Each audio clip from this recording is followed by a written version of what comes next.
สบายดีเด้อพ่อแม่พี่น้องบ่ไปมาถึงคนมื้อนี้มาพบกับบ่าวสายคำ Channel พี่น้องมาเวียนเทียนพี่น้องอยู่วัดบ้านนาสารของพวกเฮาพี่น้องวัดบ้านนาสารเมืองจำพรแขวงชนเขตพี่น้องบริเวณทางเข้าวัดพี่น้องบ่าวสายคำมาเวียนเทียนพี่น้องสิบ่อายบ่พี่น้องจะเด็กน้อยพี่น้องเอ้ยฝากเด้อพี่น้องเด้อฝากกดไลค์กดแชร์กดติดตามช่อง YouTube บ่าวสายคำ Channel เด้อพี่น้องเด้อตอนนี้ศิลวัฒน์เพิ่นกำลังประกาศพี่น้องเพิ่นว่าสิเตรียมสิเวียนเทียนน่ะเด้อพี่น้องเอ้ยฝากเด้อพี่น้องเด้อฝากติดตามช่อง YouTube บ่าวสายคำ Channel เด้อพี่น้องตอนนี้เพิ่นกำลังสิเข้าพิธีเวียนเทียนตามพิธีประเพณีพี่น้องเอ้ยอันนี้สิเป็นวัดที่บุญเฮืองบ้านนาสารเด้อพี่น้องเด้อนี่แต่ว่ามันบ่เห็นมันเหลื่อมพี่น้อง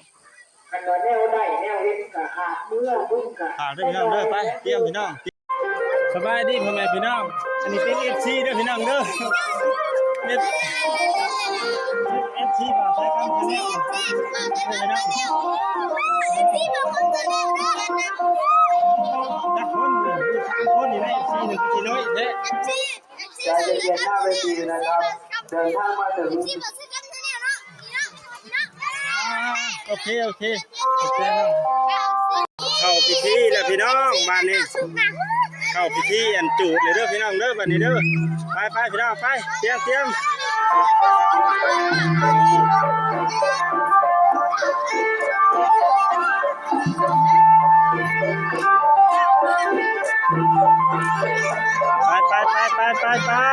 พี่น้องไปเอาร้อยแต่เอา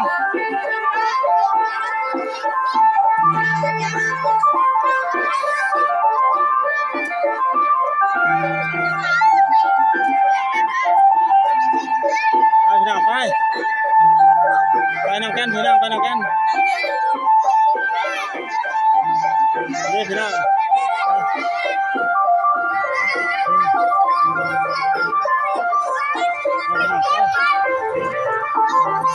ไปFC บ่นี่ก็ดีไปพี่น้องไป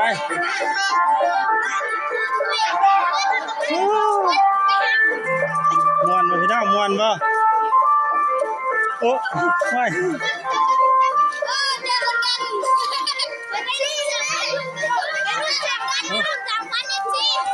FC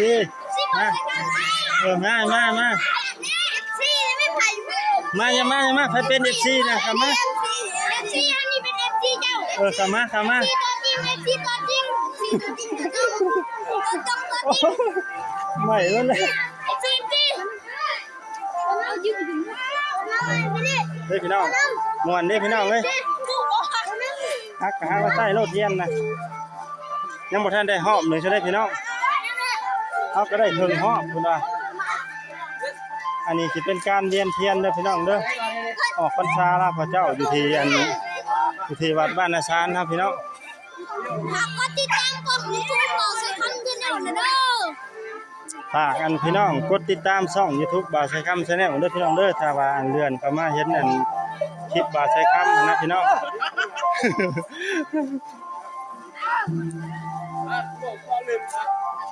ไม่หมดก่อนนี่เนาะเทียนนี่น้อยนวลเทียนแล้วไปก่อนนะนี่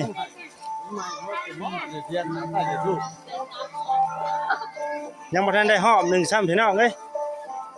เฮาก็ได้เครื่องใกล้สิได้หอบ1เลยอินซ่านะเด้ง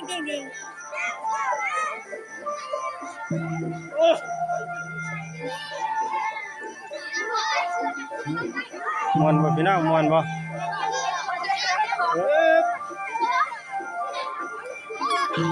พี่น้องไหนมันเลยนี่แหละยังมันมืดเลยเนาะ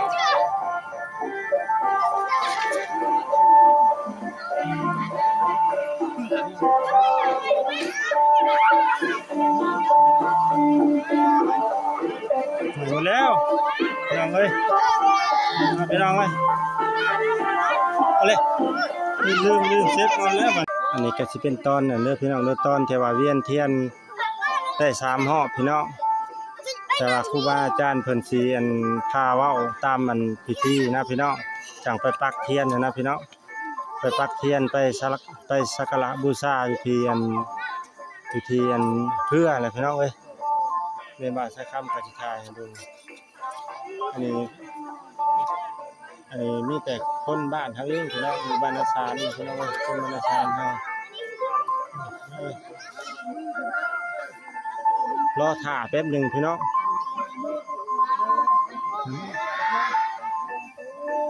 มาโตสัมมาสัมพุทธัสสะ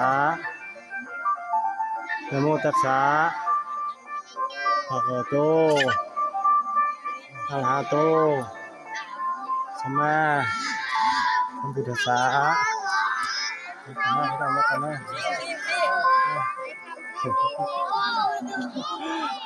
FC บ่าวใส่คำพี่น้องเว้ยนี่พี่น้องภาษา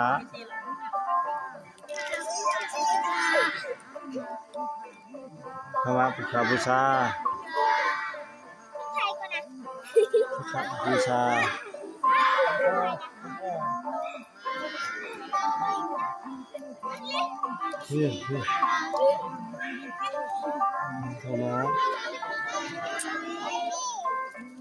สาธุ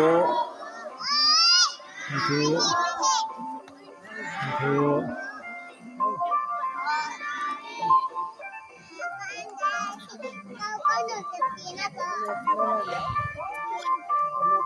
อันนี้สิเป็นครูบาอาจารย์เพิ่นว่างก่อนพี่น้องเลยหลังจากนั้นเฮาจังไปว่างตำลังนะพี่น้องพอออกก็สิไปว่างตำลังนะพี่น้องเลยนี่แหละเลยพี่น้องเข้าไปเข้าไปก่อนถ่ายก่อนนี่สิเป็นพิธีพี่น้องเสร็จพิธีแล้วก็เข้าไป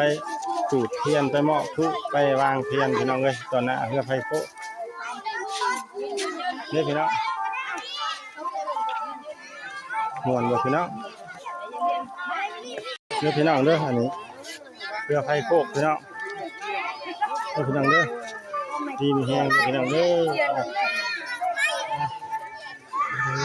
รวยเด้อดีมีแห้งตะโกนชานจะเป็นสิ่งที่เป็นคำนำมาถึงเด้อคุณพระคุณเจ้าคุณพระอาจารย์พี่น้องเลยขอให้พระนำรวยเด้อดีมีแห้งให้รับรวย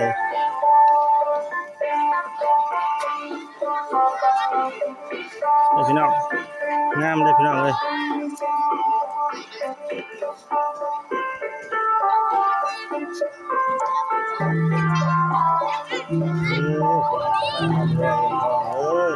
ไอ้ผมเครื่องเลย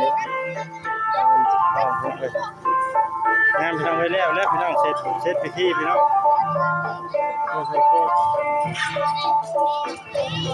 ฝากกดไลค์กดแชร์ด้วยพี่น้องเด้อกดติดตามช่อง YouTube ให้บ่าวใช้คำด้วยพี่น้องเด้อชื่อช่องกับบ่าวใช้คำ Channel